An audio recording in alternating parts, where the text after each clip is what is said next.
하겠습니다. 봉준호 감독님 모시겠습니다.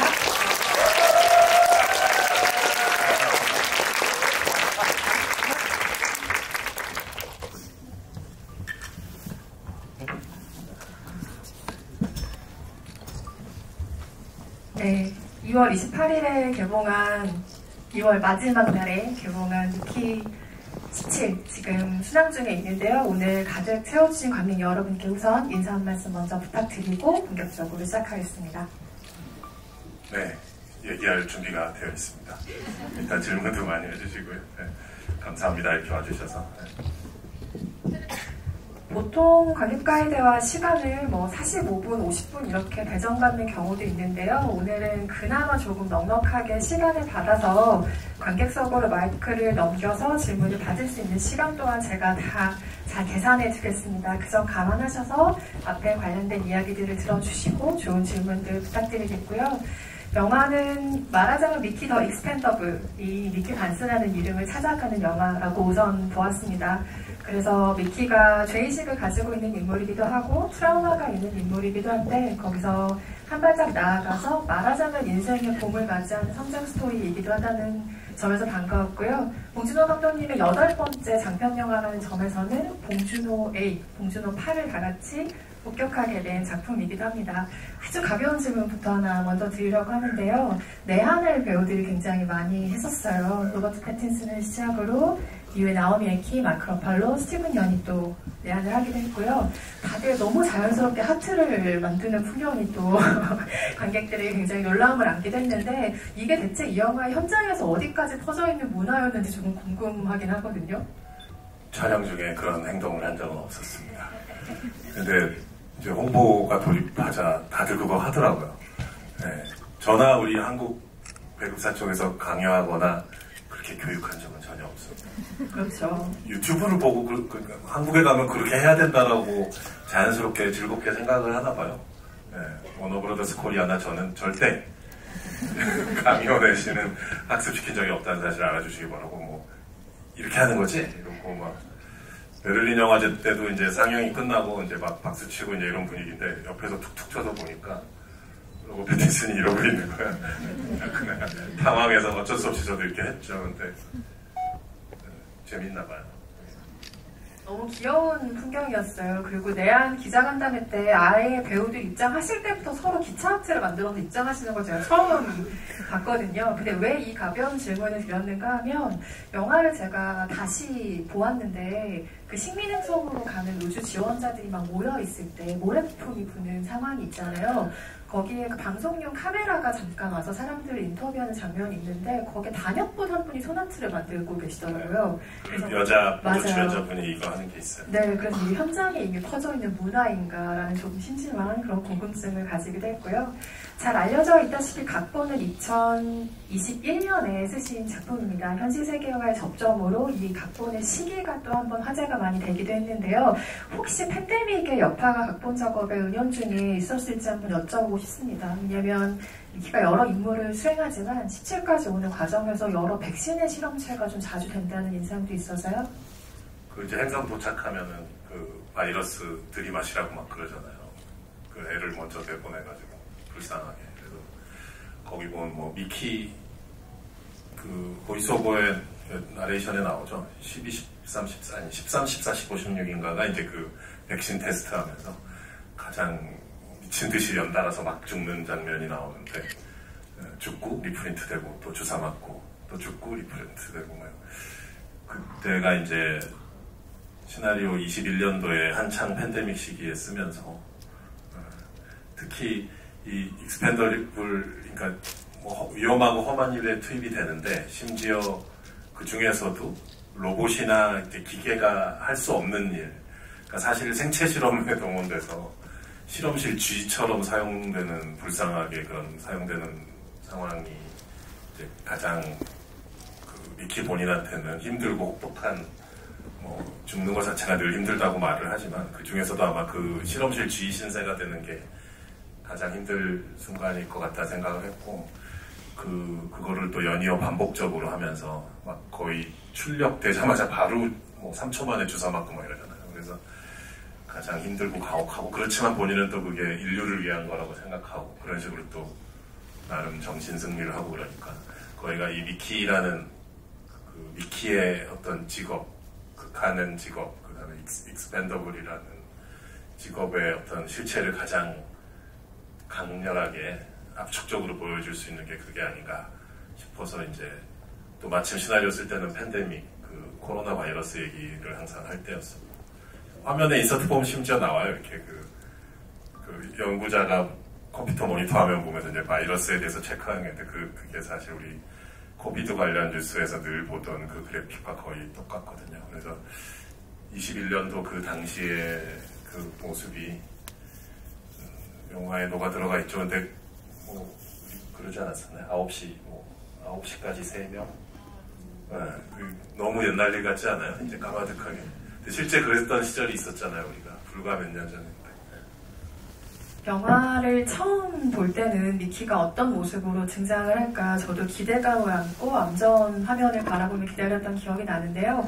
처음에 영화를 볼 때는 우리가 이 영화의 사건들을 따라가기도 하고 인물을 파악하기도 하잖아요. 다시 영화를 볼 때만이 보이는 어떤 좀 생경한 감각 같은 게 있는데 제가 영화를 다시 봤을 때 가장 좀 인상적으로 다가왔던 건 깨어나는 미키의 모습이었던 것 같아요. 물론 눈에 파묻힌 상태라서 표정이나 이런 게 잘 보이진 않지만 잠에서 깨는 것 같이 보이기도 하고 어떤 상황인지 이젠 알지만 태어나듯이 뭔가 깨어나는 모습 같다는 생각도 다시 보면서 그 첫 장면에 인상을 가지고 있었는데 어떤 이미지로 처음 미키라는 인물을 소개해야 할까, 제시해야 할까 아주 많은 고민이 있으셨을 것 같은데 지금과 같은 첫 장면을 선택하신 이유는 무엇일까요? 일단 그 말씀하신 그 느낌이 맞아요. 정말 약간 애기 같은 거 있잖아요. 애가 깨어나는 느낌. 그 영화 되게 뭐 제목도 미키 17이지만 진짜 미키 얘기잖아요. 미키를 계속 따라가면서 보면 되는 건데 얘가 정말 좋아지는지 아니면 파괴되는지 뭔가를 극복하는지 아니면 처음부터 끝까지 힘든데 뭐가 그래도 약간 나아지면서 끝나는 건지 결국 이제 미키를 보면 되는 얘기고 그만큼 미키 개인에 관한 얘기인 거고 또 미키의 주관적인 관점에서 많은 것들이 진행되는 거고 그러니까 보이스오버도 있고 그런 거겠죠. 그래서 제인 캠피온 피아노라는 영화 옛날에 보면은 이렇게 그건 아예 노골적으로 그 여자 주인공의 시점 화면이었을 거예요. 이렇게 햇빛이 스며드는 손가락 사이를 이렇게 뿌옇게 보이는 포커스가 나간 손가락으로 시작하고 그런 장면도 있는데 그만큼 개인적이고 주관적으로 이렇게 딱 시작이 되고 그런데 이제 화면이 좀 객관적으로 빠지면 이 사람이 좁고 깊은 절벽 틈새, 그러니까 크레바스라고 이제 소설에서도 나오는데 그 크레바스 제일 밑바닥에 있는 거죠. 모든 어떤 거에 제일 밑바닥 인생 같은 느낌. 그 티모는 이렇게 스티븐 연을 위해서 얄밉게 내려다보고 있는 누군가 나를 건져주기를 꺼내주기를 바라는 느낌 같은 뭐 이런 식으로 미키를 소개하고 싶다 처음에 라는 생각이 들더라고요. 방금 언급하신 나레이션에 관련해서는 우리가 영화를 보자마자 직관적으로 파악되는 어떤 그 나레이션의 기능과 효과라는 것이 분명히 있습니다. 그런데 봉준호 감독 필모그래피 전체에서는 이게 조금 희귀한 등장 같은 것이라 뭐 전례를 찾아보면 기생충에서 그 기우, 최의식 배우가 연기한 기우가 그 아버지에게 보내는 약간의 정말 마음을 담은 러브레터 같은 편지글을 제외하고는 나레이션을 좀처럼 사용하지 않으셨던 것 같은데요. 인물에게 일단 목소리를 준다는 점에서 나레이션 장치는 상징적이기도 하죠. 그리고 목소리를 통한 캐릭터의 보다 빠르고 분명한 파악이 관객에게 가능하다는 점도 중요할 텐데요. 실제로는 어떤 효과들을 조금 더 기대하신 활용인지 궁금했습니다. 좀 더 미키 입장이 돼보자고 한 건데 간단히 얘기하자면 근데 말씀하신 것처럼 제가 보이스오버 이렇게 흔히 말하는 식으로 내레이션 이렇게 해본 적이 없어서 조금 걱정이 되기도 했고 말씀하셨던 것처럼 기생충 후반부에 잠깐 있긴 있었어요. 최우식이 배우가 이제 중얼중얼하면서 아버지에 관한 얘기를 하고 모르스 보호 얘기하고 그랬던. 근데 그 시퀀스 기생충 후반에 그 시퀀스를 찍고 편집할 때 좀 재밌다고 느꼈었거든요. 그 전에 한 번도 그렇게 해본 적이 없어서 그랬는지. 그리고 최우식 배우의 목소리를 되게 좋아하는데 그의 목소리를 들으면서 편집실에서 이렇게 저렇게 해보는데 왠지 마음이 안정되고 네, 신경 안정제를 먹는 듯한 기분과 좋았었어요. 그래서 미키도 그런 식으로 해보고 싶다라는 생각이 들었었고 이제 보이스오버 목소리에 대해서 이제 로버트 패티슨하고 얘기를 많이 했었는데 되게 희한한 이상한 약간 만화영화 주인공 같은 목소리 같기도 하고 그래서 편집하면서 재밌었던 기억이 나고요.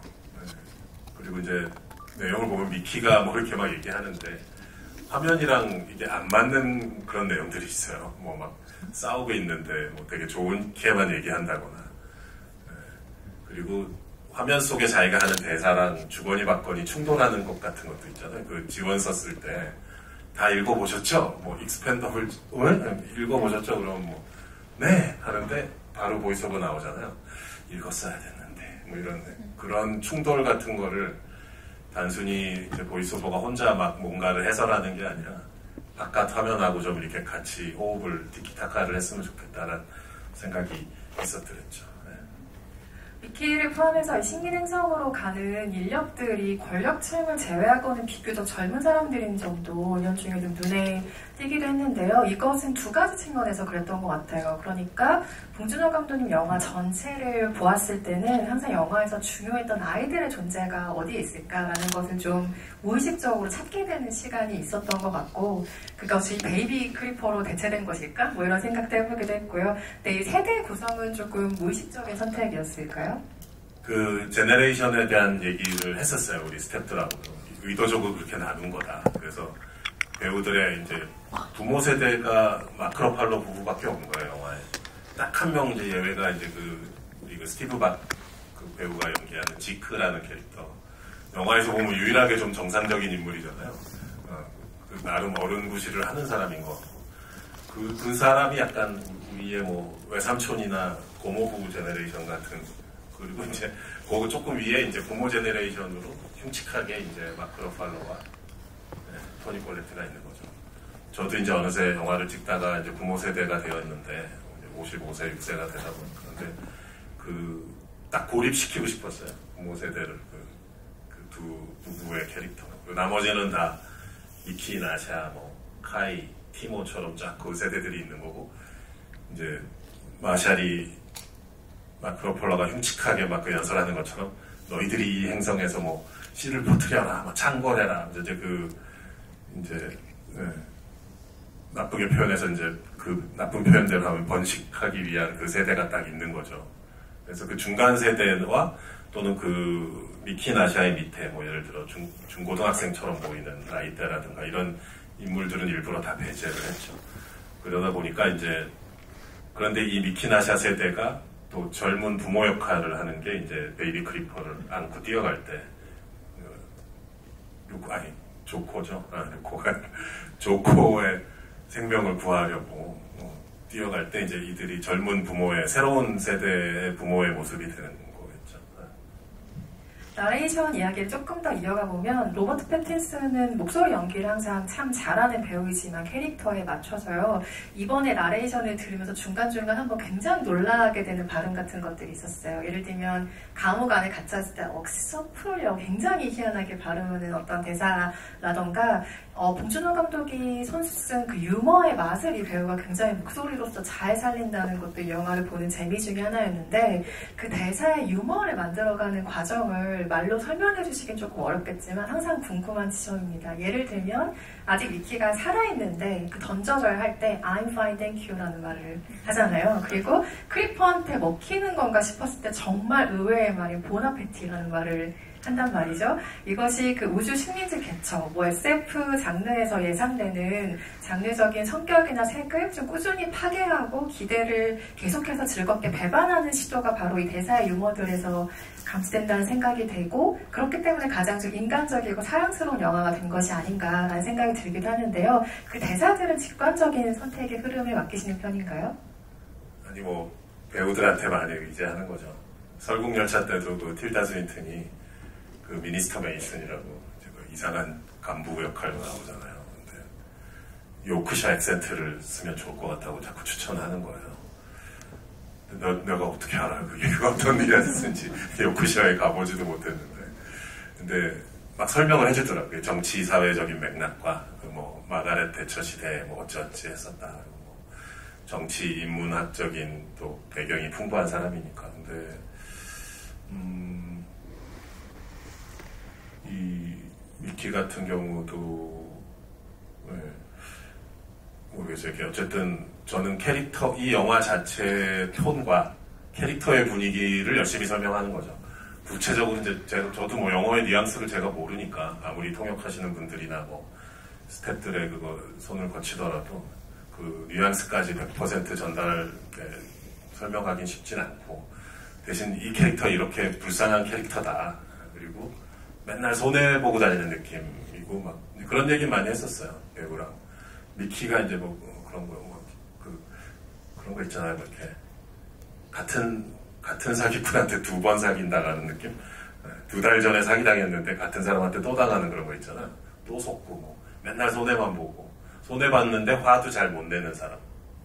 그거에 정확히 반대되는 인물이 이제 티모잖아요. 스티븐 연은 약삭빠르게 이렇게 저렇게 자기 거는 다 챙기고 다니는 사람이니까. 그래서 그런 인물이 이렇게 소심하게 칭얼칭얼거렸을 때 어떤 말투일 것 같냐.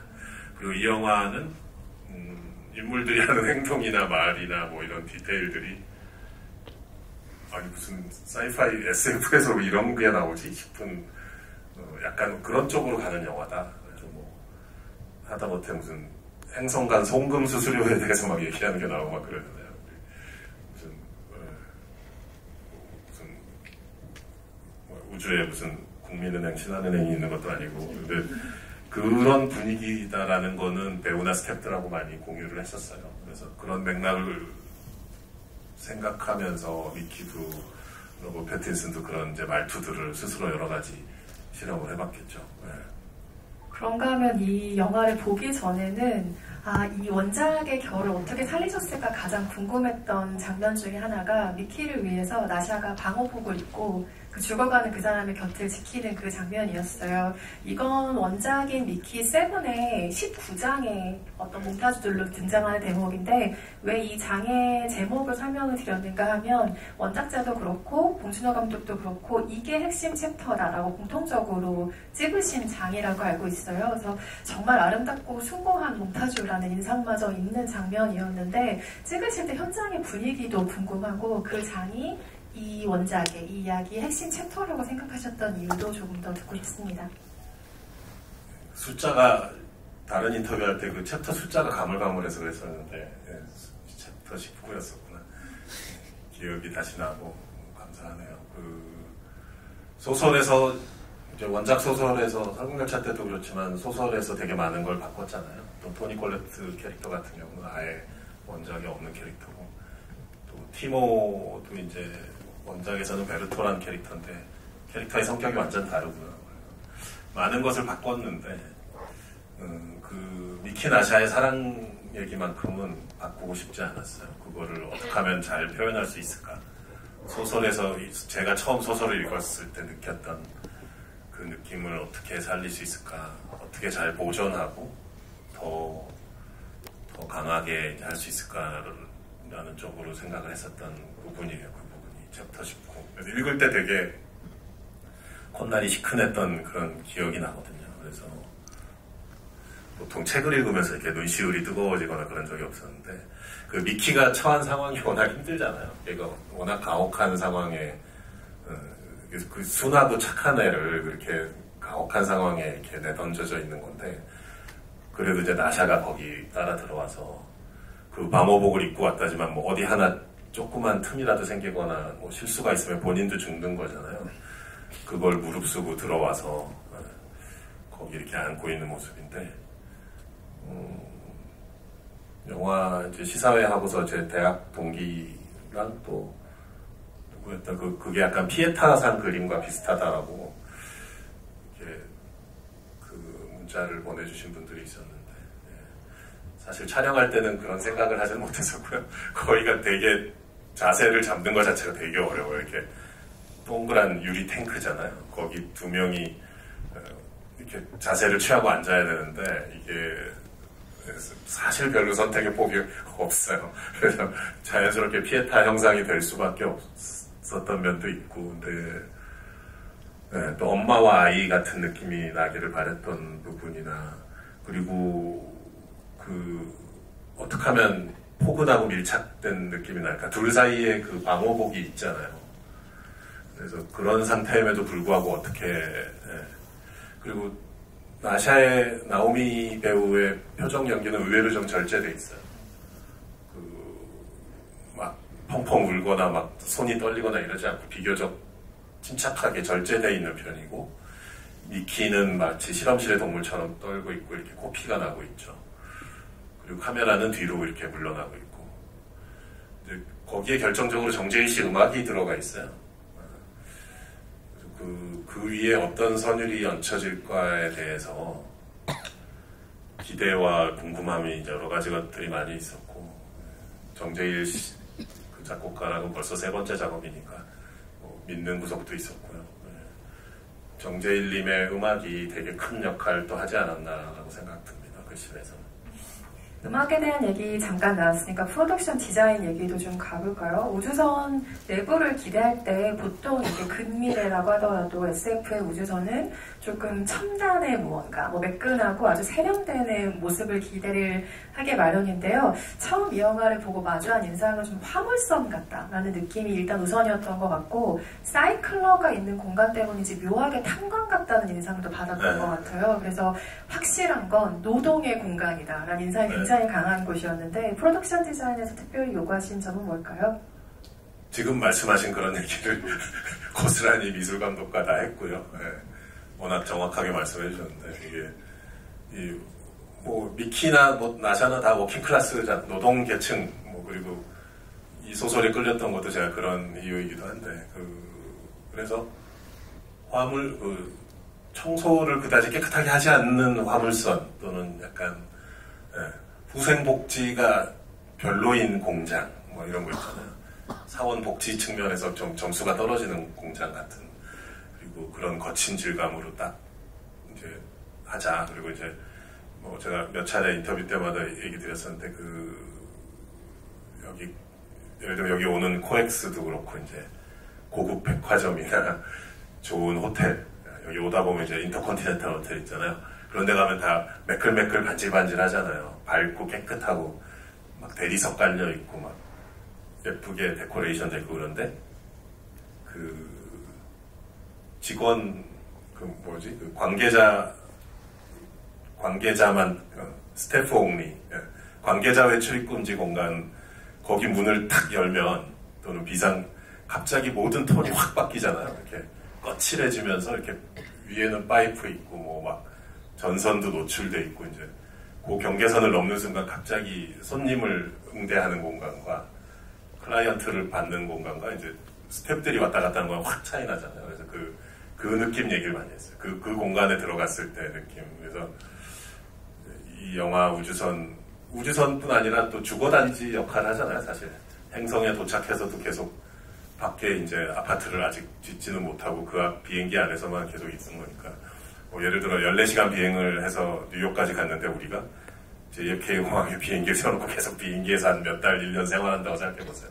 그것도 사실 되게 답답한 일인데, 우리야 이제 공항에서 트렁크를 이제 짐을 갖고 나와서 숙소로 가버리지만, 이제 이들은 계속 그 비행기에서 생활하는 거 아니에요. 그래서 사실상 영화의 한 80%가 그 우주선 내부예요. 그래서 되게 중요하겠다 생각이 들어서 방금 얘기한 그런 톤으로 다 맞추기로 했고, 유일한 예외가 딱 2개가 있잖아요. 마샬 일파 부부의 컬러 톤도 너무 이상하고, 무슨 페르시아 카펫이 깔려있고, 그런 이상한 미술품도 있어요, 뒤에 보면. 자세히 나오진 않지만. 미술 관련된 일을 하나 보지? 사모님이 21년도에 쓴 시나리오.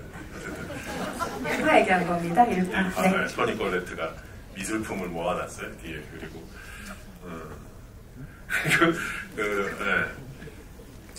그 공간이랑 그 다음에 휴먼 프린터가 있는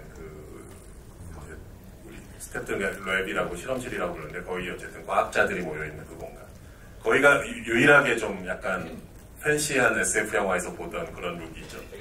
그런 조명이 있고 그런 산뜻한 표면들이 있고 그 휴먼 프린터가 있는데 거기서 이제 불쌍하게 로버트 패틴슨님께서 그 잉크젯 프린터처럼 막 이렇게 출력이 돼서 나오는 거죠.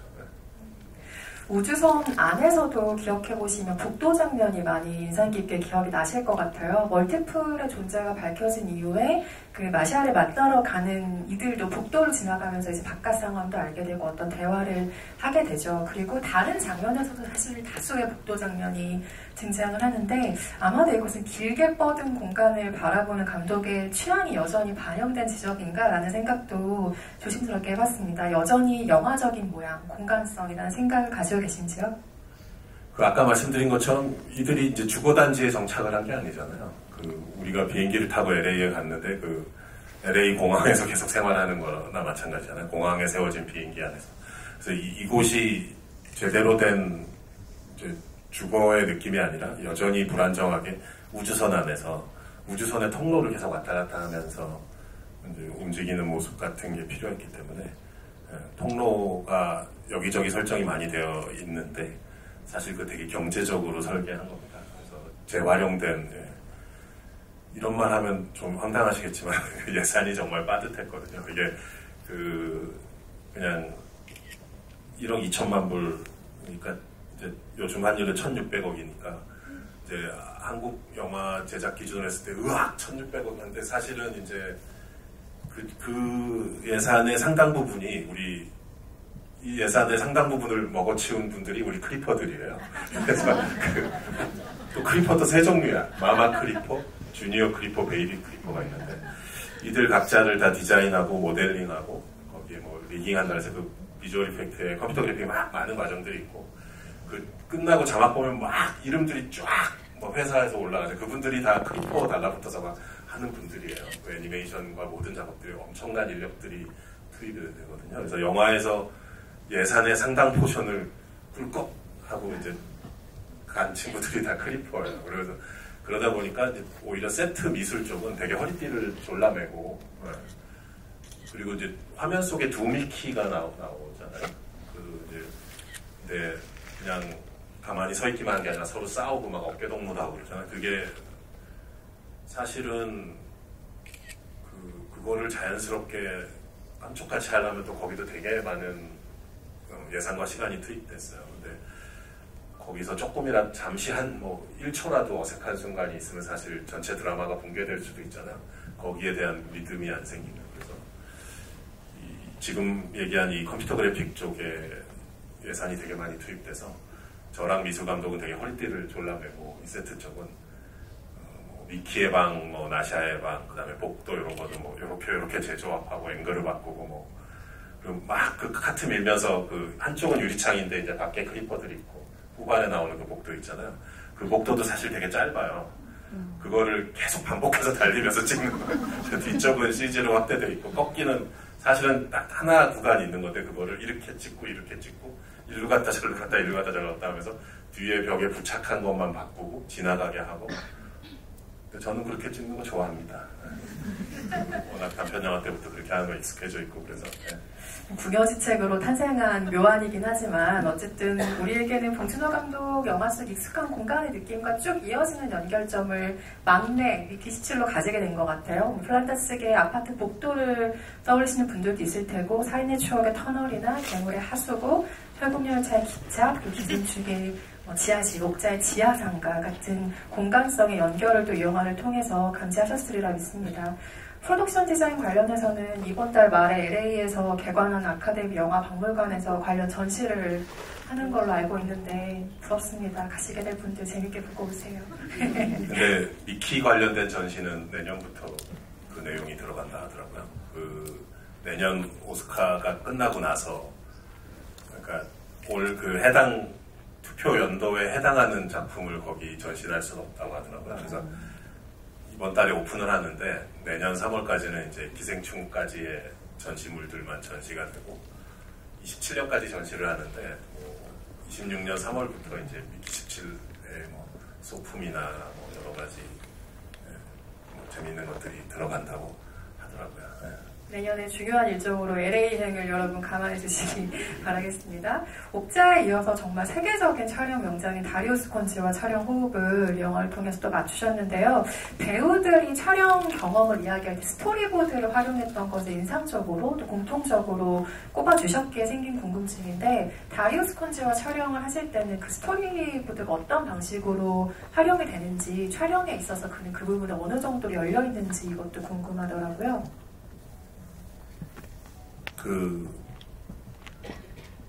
어디를 어떻게 찍고 카메라가 어느 위치에 있고 뭐 어떤 사이즈로 찍고 카메라가 이렇게 움직여야 된다는 이제 설계도가 있는 건데 그렇다고 그게 구체적으로 거기에 뭐 빛과 그림자를 어떻게 세팅을 하고 뭐 카메라의 렌즈를 어떻게 선택하고 이런 건 사실 촬영 감독의 몫이고 저와 촬영 감독이 의논해서 하는 거기 때문에 그 기초적인 그 설계도가 던져졌다고 해서 사실 뭐 촬영 감독이 할 일이 없어지거나 이런 건 전혀 아니잖아요. 예. 여전히 무궁무진하게 할 일이 많고 그 라이팅 이제 빛의 그러니까 광선과 그림자에 대한 집착과 욕심이 어마어마하신 분이어가지고 그리고 이렇게 제가 파리에 있는 그분 집에 가서 식사를 한 적이 있었는데 옛날에 옥자 때였나 집이 되게 어두워요.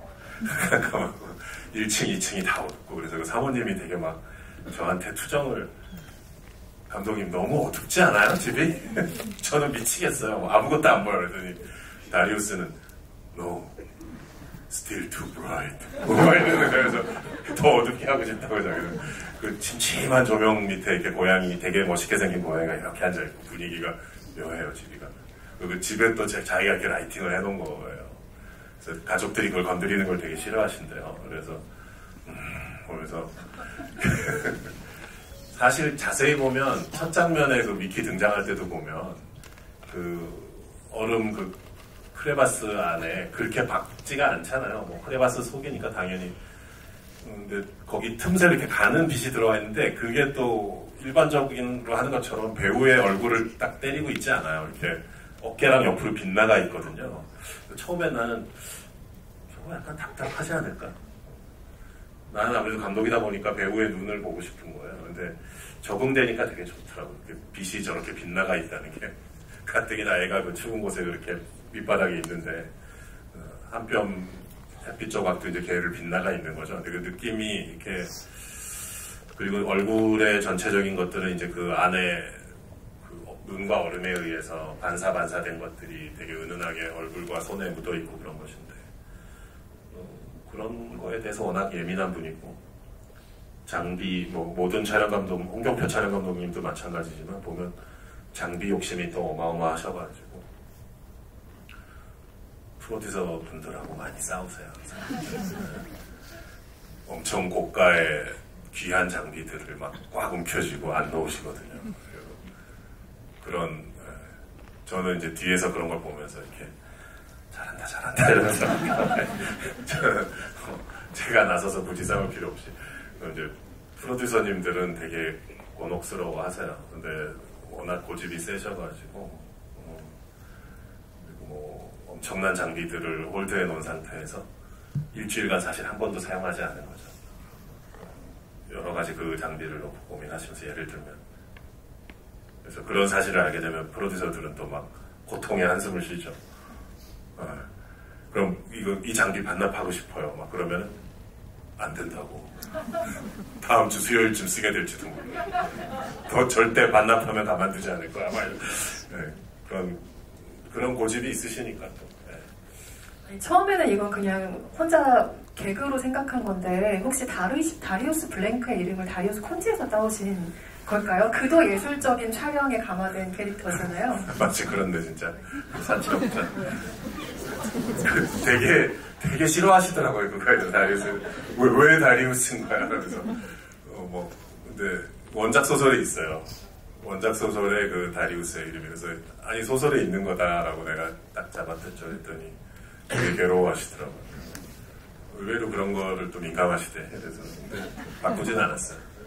이름을 그대로 사용했지만 바꿀 수도 있지만 굳이 바꾸지 않았다. 여기서 정말 크리퍼라는 존재의 품격에 대해서 우리가 많이 감화하게 되는 시간들이 있는데요. 저는 크리퍼에 대해서 가장 놀라웠던 점이 이들이 일종의 평화 시위를 할 줄 안다는 생명체라는 점이었는데 생명에 대해서 확실히 더 관용적이고 상식적인 태도를 갖춘 크리처로 등장을 합니다. 이를테면 미키가 나를 그때 왜 살려줬어? 라는 말에 그럼 죽여? 라고 반응하는 것이 크리퍼잖아요. 그래서 이런 인간의 대응이 여기에 비하면 얼마나 극단적인지를 알게 하는 대상이 바로 이 크리퍼고 이것을 보여주는 하이라이트가 우주선 바깥에서의 이제 대치 장면으로 이어지는 것인데 장면 설계의 궁극적인 목표랄까요? 너무 설명하실 것이 많겠지만 그 두 지도자 간의 만남이 이루어질 수도 있는 장소라는 점에서 어떤 목표가 있었는지 궁금합니다. 우리들 만든 그 윤가은 감독님이 또 그 대사를 얘기를 하셨어요. 영화를 보고 나서 그럼 죽여라는 그 마마 크리퍼 대사가 너무 인상적이었다고.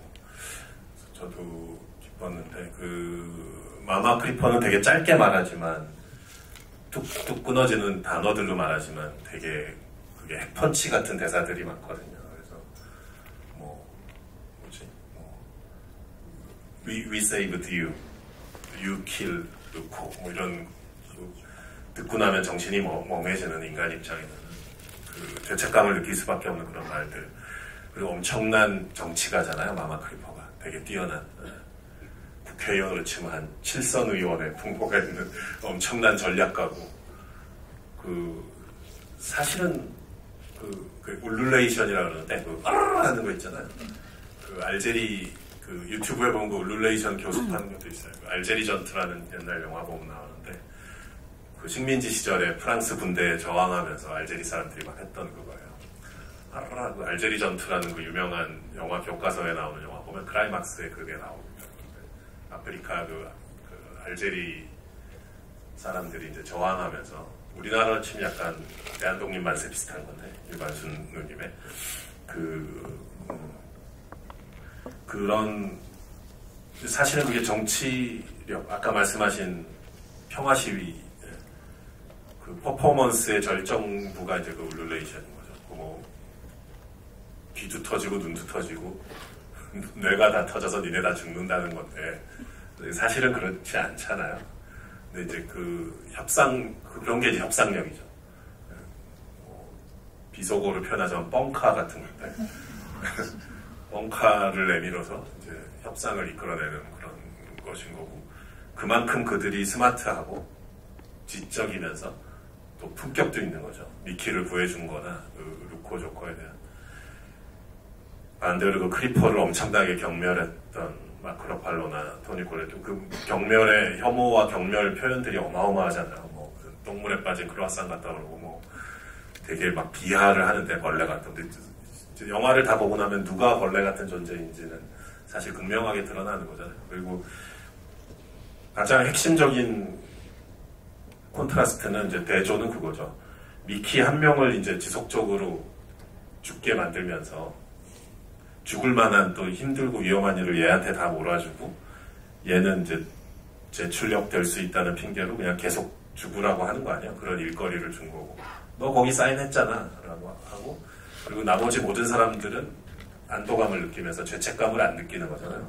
쟤는 저게 일인데 뭐 그런 약간 비겁한 입장이고 크리퍼들은 그 조코 하나를 구하기 위해서 모든 구성원이 다 이제 서론으로 뛰쳐나와서 말씀하신 그런 평화 시위 내지는 되게 웅장한 퍼포먼스를 펼치는 거잖아요. 그래서 너무 대조적이죠. 정확히 하나를 위해서 모두가 하나를 핑계로 모두 비겁해지는 이 한 그룹이 있는 거고 하나를 구하기 위해서 모두가 뛰쳐나오는 그룹이 있기 때문에 어디가 더 존중받을 만한 공동체인지는 뭐 분명히 드러나는 거죠.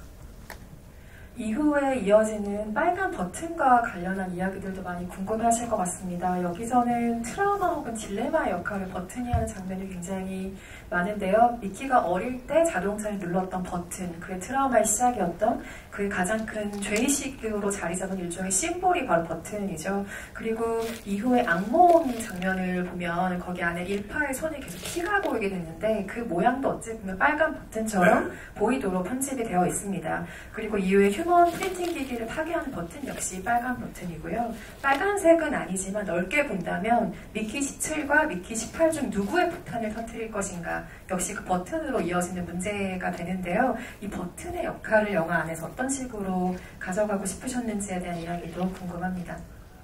그 미키가 이제 미키 17 미키가 이게 자존감이 없잖아.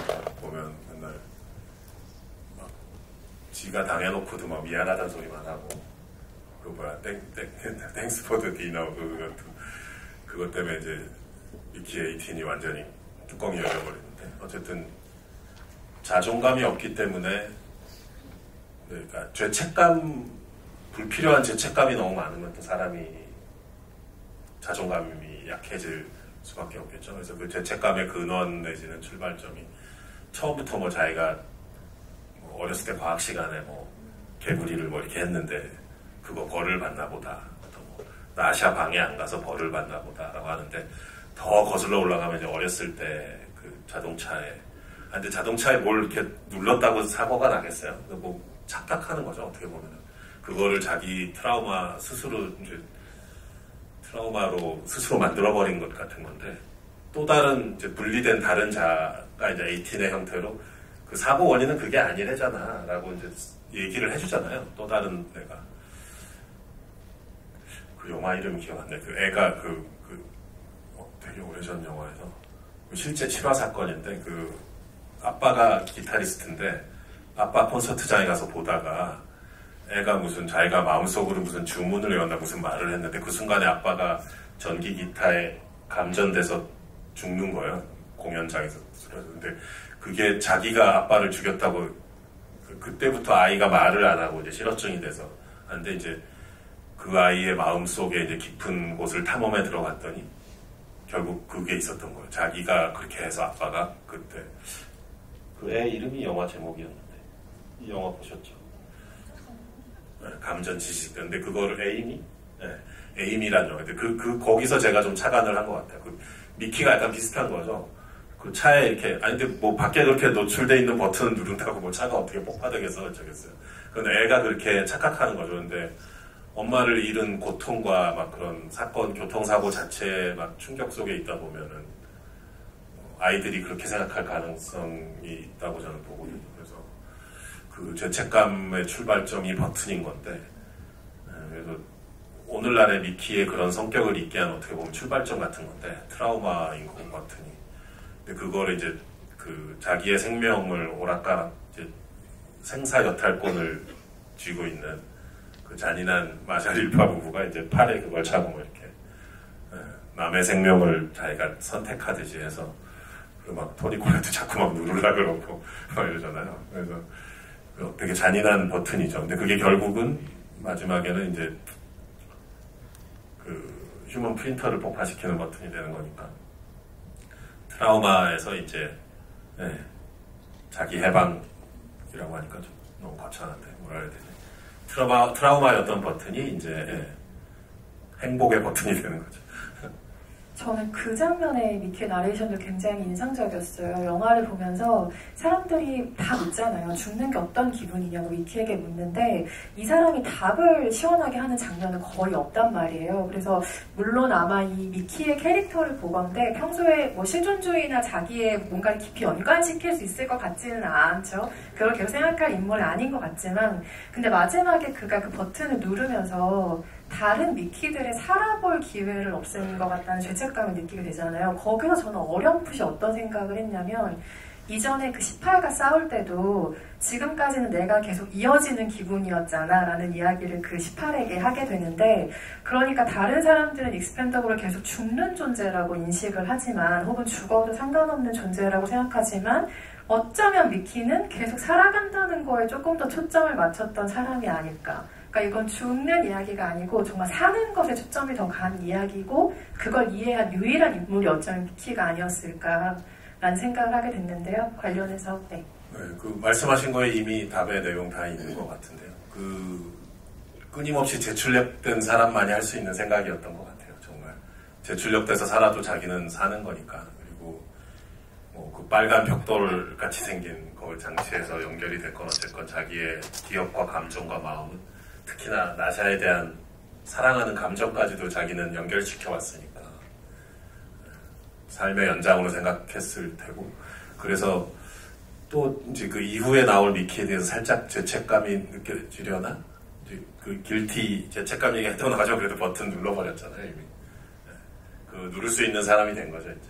그래서 미키의 성장 영화 측면에서 봤을 때, 이제 우리가 믿고 보내줘도 되는, 뭔가 제 나이 때 관점에서 뭔가 이제 분가시켜도 될 것 같은 분가시켜도 될 것 같은 미키가 된 느낌.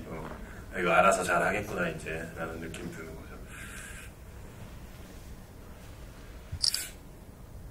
네, 더 하실 줄 알고.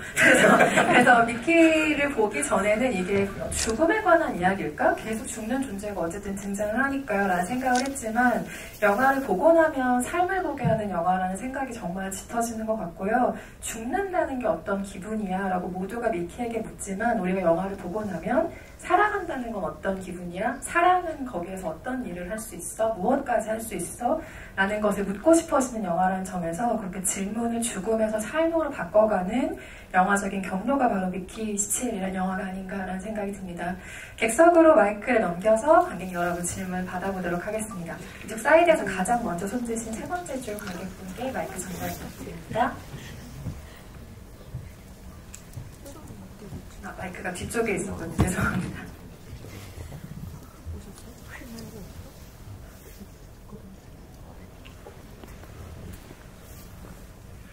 네, 안녕하세요, 감독님. 이번 영화를 9회차나 봤을 정도로 정말 재밌게 봤습니다. 예.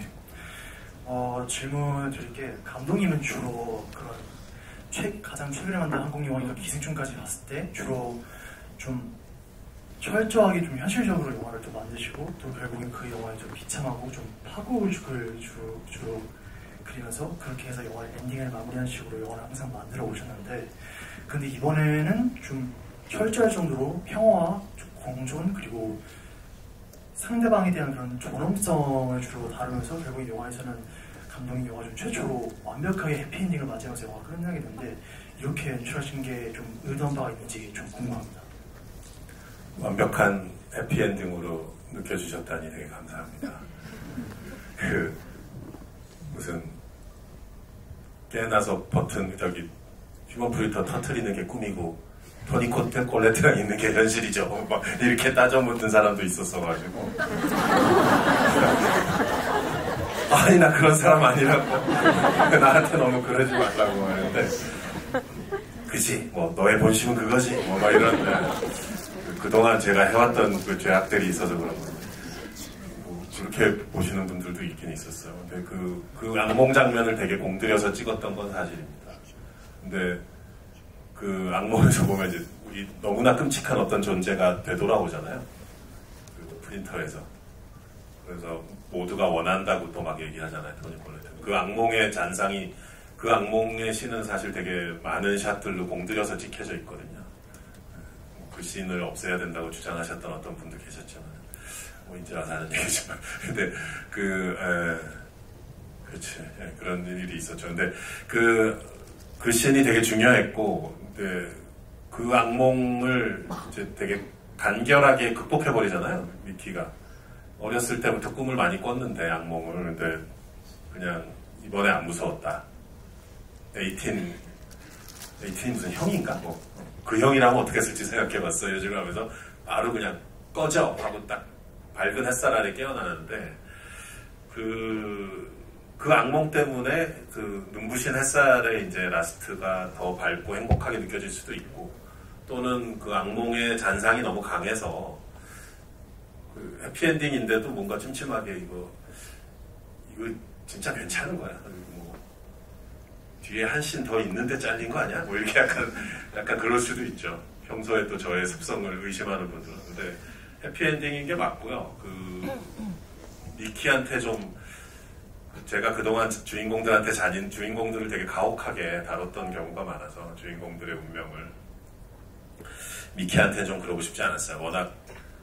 워낙 여러 가지 죽을 고생을 많이 한 친구고 또 너무 착한 친구인데 그 친구를 영화 속에서 파괴시킨다고 해서 내가 얻는 게 무엇인가 뭐 이런 생각이 들더라고요. 그래서 파괴되지 않은 채로 끝내고 싶었어요, 영화를. 미키가. 저희가 오늘 선물로 준비한 것 중에 사인 포스터가 있고 그리고 미키 27의 그 메이킹북이 한 권이 있는데 그 한 명을 제가 지정해달라는 엄청난 부담으로 지금 진행이 안 되고 있거든요. 그래서 지금 결말에 대해서 얘기해주신 가장 처음 질문해주신 관객분께 포스터가 갔는데 포스터 대신 메이킹북을 선물로 드리겠습니다. 그리고 이후에 질문하신 분들에게 사인 포스터가 수량이 가능한 한 선물을 해드리도록 하겠습니다. 자, 이번에는 그러면 중앙으로 한번 가보겠습니다. 이럴 때는 움직임이 큰 분이 유리합니다. 맨 앞줄에 맨 앞줄에 계신 두 번째 사이드에 앉아 계신 관객분께 마이크 드립니다. 사인 포스터는 봉준호 감독님과 로버트 패틴슨이 사인한 버전입니다. 질문 기회 주셔서 너무 감사합니다. 저는 이 영화는 어떤 조건이어야 인간일 수 있는지에 대해서 좀 끊임없이 질문한 영화라고 봤는데요. 이제 마크 루팔로는 죽는 게 두렵다면 너도 인간이다라고 얘기를 할 정도로 뭔가 어떻게 하면 인간이 될 수 있는지에 대한 질문을 계속해서 하는 것 같아요. 그리고 미키 17은 그보다 사랑을 할 수 있어야 인간이다라고 생각했던 것 같은데 이 영화를 만들 때나 혹은 평소에 감독님께서 생각하시는 인간일 수 있는 조건이 무엇인지 좀 궁금합니다.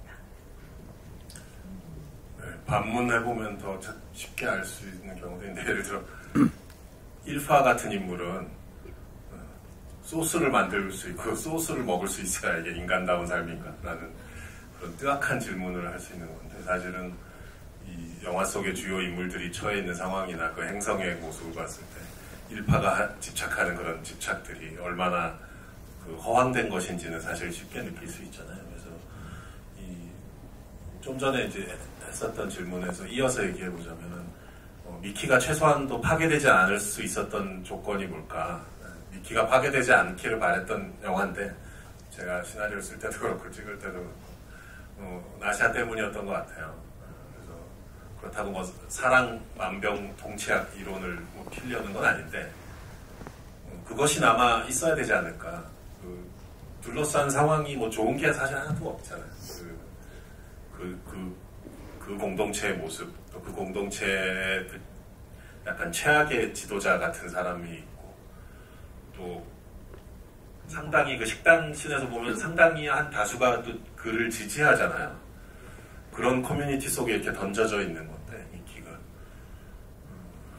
그리고 인간은 하루 세끼 밥 먹는 게 제일 중요한데, 이상한 무슨 건설 장비 같은 것에서 이상한 회색죽 같은 게 찍 나오잖아요. 되게 흉측한데 물론 제가 그렇게 하라고 만든 거지만 그런 걸 먹으면서 그런 식판에 줄을 서서 식당에는 의자도 부족하고 그런 모든 여건 속에서 사채업자의 전기톱에 잘리기 싫어서 그런 호롤단신 그런 곳으로 떠나는 건데 그 먼 행성으로 나샤가 없었다면 정말 어땠을까? 그게 뭐 사랑이면 다 만사 오케이야 라는 식의 그냥 순진무구한 주장을 하려는 건 아닌데 그것마저 없었더라면 어떻게 했었을까라는 생각은 해볼 수 있잖아요. 우리가 이 모든 최악의 상황들 속에서. 그래서 그게 되게 간절한 부분인 것 같고 그 복잡한 정치 사회학적인 틀을 갖다 대지 않더라도 사랑을 가로막는 일상을 가로막는 게 무엇인가에 대해서 우리는 피부로 느낄 때가 많이 있잖아요. 그게 뭐 법률이건 정치적인 시스템이건 사회적인 작동 메커니즘이건 간에 최근의 일들로 아마 우리 겪어보지 않았을까요? 지금 그래도 우리가 일상을 유지하면서 와서 영화도 보고 그러니까 되게 기쁜데 이제 그런 것들이 쉽게 붕괴될 수도 있다라는 거를 이제 체험해 보게 되면은 되게 공포스럽죠. 그래서 사랑 그 자체가 뭐 만사형통이라는 주장은 아니지만 무엇이 우리 일상과 사랑을 방해하는가,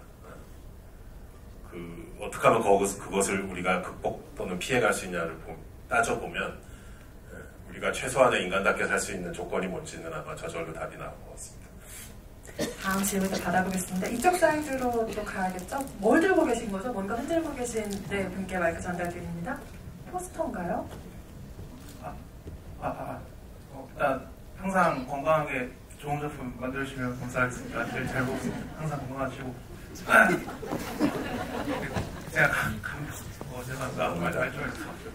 감독님의 작품을 쭉 보면서 항상 느끼는 게 뭔가 이제 마무리에 이제 그 관객들한테 독백하는 시간을 주시는 것 같은데 개인적으로 이번 작품에서는 이제 관객들이 이제 어떤 점을 좀 주로 느꼈으면 좋겠고 그리고 만약에 가볍게 이제 봉준호 감독님께서는 미래 사회가 혹시 이런 미키 17 같은 이런 환경이 될 수도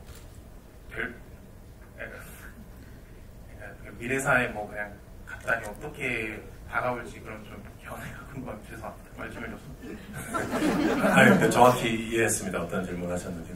미래, 제가 뭐 미래학자들처럼 뭐 미래를 예견할 수 있는 것도 아니고, 미래는커녕 지나간 일, 실제 겪은 일, 과거의 일도 과연 정확히 해석이나 분석을 하고 있는지 잘 모르게 의심스러울 때도 많고요. 스스로 늘 혼란스럽죠. 하루하루 혼란 속에 살고 있습니다.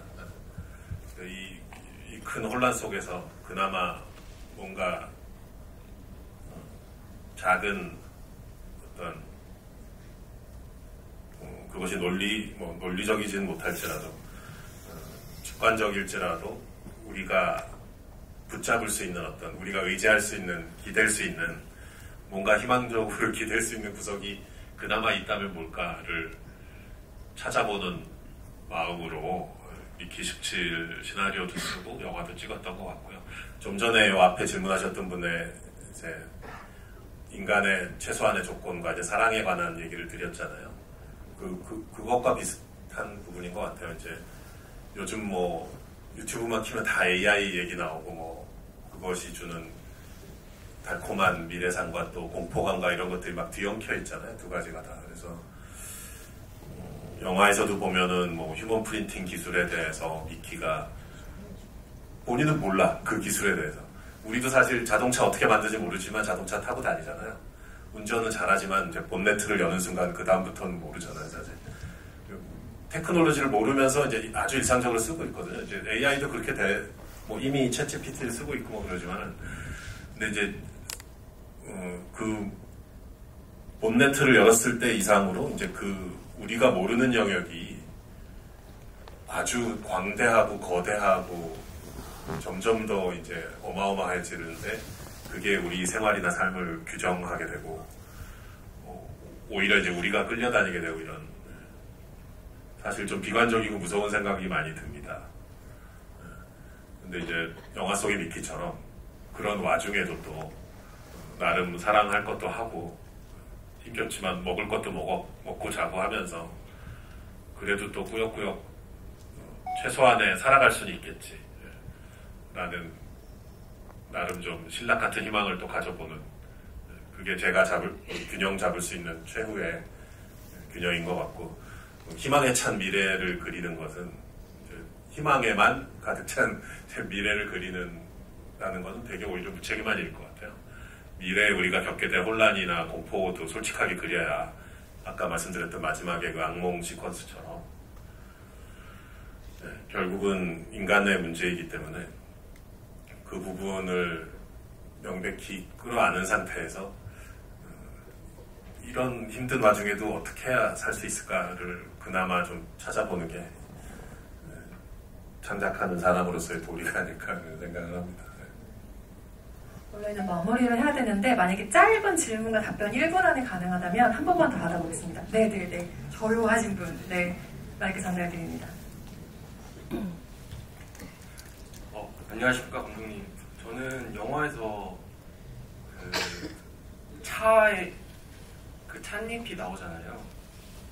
그 차랑 주인공이랑 혹시 연관성이 있는지 그에 대해 보고 싶습니다. 왜냐면 제가 봤을 때 그 차가 처음에는 시들해졌다가 물이 닿으면 생명력을 얻듯이 꽃차. 네네 맞습니다.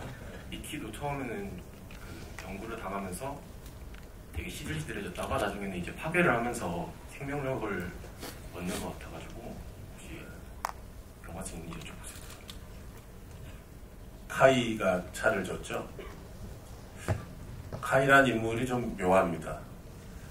마샬한테 되게 당신 나를 자궁으로 보는 거야? 이러면서 되게 당차게 대들 때는 또 강력한데 또 마샬이 뭐라 하면 또 되게 쉽게 순응하는 저 친구는 시스템에 순응하는 체질인지 아니면은 아주 당돌하게 대들 수 있는 사람인지 물론 제가 묘사한 인물임에도 불구하고 되게 기묘한 그리고 누구는 그러더라고요. 프로듀서 중에 한 명은 이 사람 되게 실용적인 사람이다.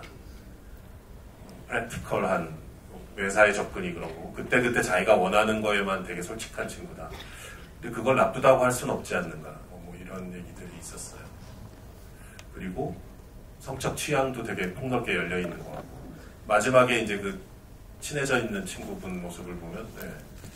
그래서 오히려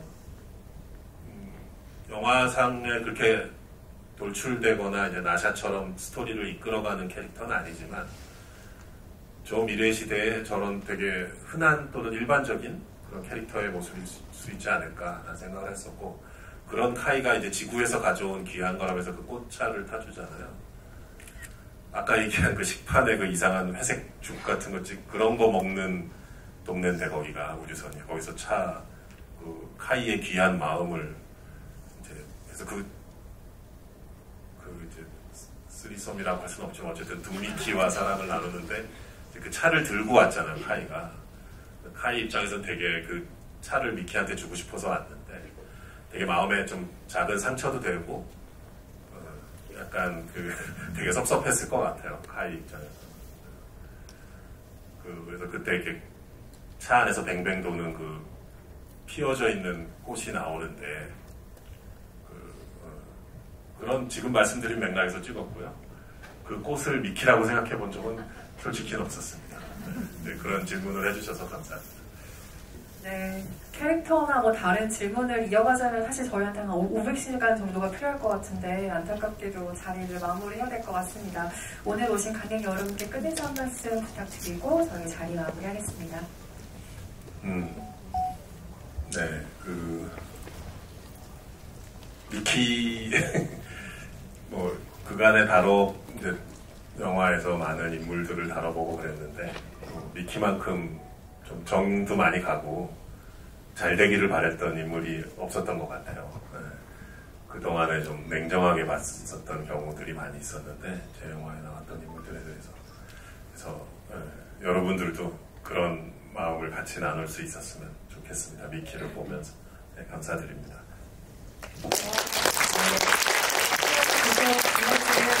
행동을 나누는 거 부탁드리고요. 김준호 감독님 만수무강하십시오. 좋은 영화 만들어주십시오. 감사합니다.